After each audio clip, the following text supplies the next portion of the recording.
The answer choices here are clearly verbs. So my first task would be to identify if these are verbs that are definitively singular or plural. And this is where this is to test for verb agreement. And this is where I'm going to use my memory rather than creating sentences. The only one here that can definitively be described as either singular or plural is choice C. That is a plural verb, include.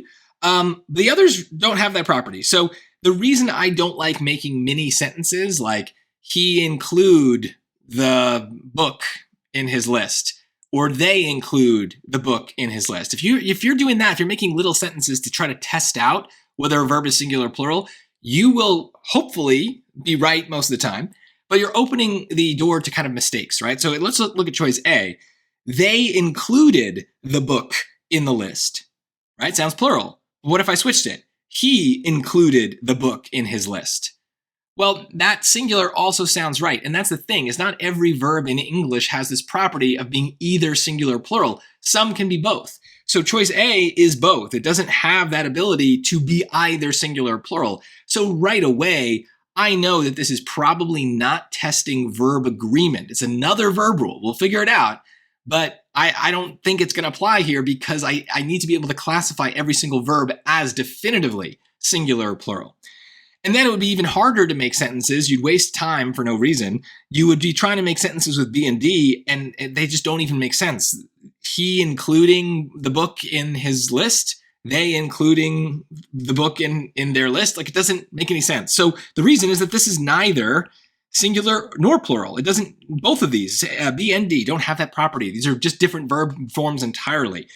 And luckily, both the ing and the to are telling me this is probably what I call the to and ing verb rule. So it's not about singulars and plurals. We proved that wrong, but we always got to start by kind of checking.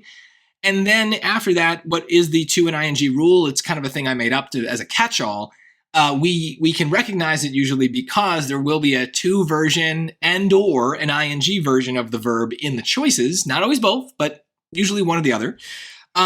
And that means we have to think about sentence structure. So we are able sometimes to listen to the sentence and try to hear what sounds right, but ultimately it's going to come down to the structure of the sentence, which might involve different punctuation marks. So let's see what we got here. I'm going to start here. First sentence doesn't matter. Surprisingly, the Olympic Committee once decided to include tug of war as an official Olympic event. That sounds right to me. Now, I didn't, it's just kind of naturally what sounds good there, but we could try the others just to be sure. The Olympic Committee once decided included tug of war as an official Olympic event. No, that doesn't sound right. The Olympic Committee once decided including tug of war as an official Olympic event. Maybe that's a little closer, but it still sounds odd. And then the Olympic Committee once decided include tug of war as an Olympic event. So the good thing about the to and ing rule is if it's an easier version of this rule, we can usually just hear the right answer. So your instincts are okay.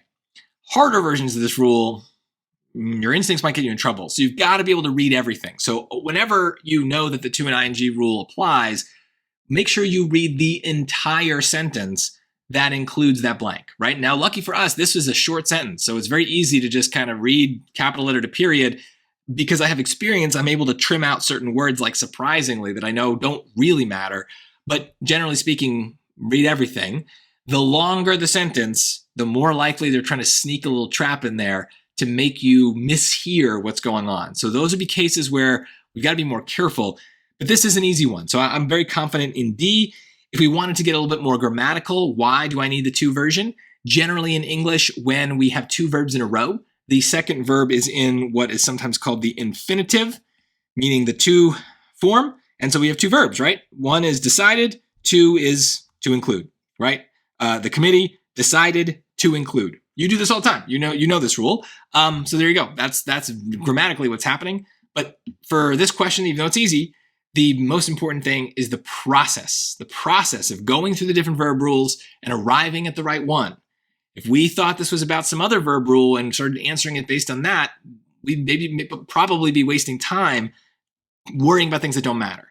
And so no matter what, you always got to check for those singulars and plurals first. And my advice is get good enough at doing that you can just look at a verb and know instantly whether it's singular or plural based on the common patterns. And so I can do that here without making little sentences. I knew exactly what each one was, and I knew that the verb agreement rule didn't matter, which gave me permission to start thinking about some other verb tense rules, ones that I am able to trust my instincts on a little bit more easily.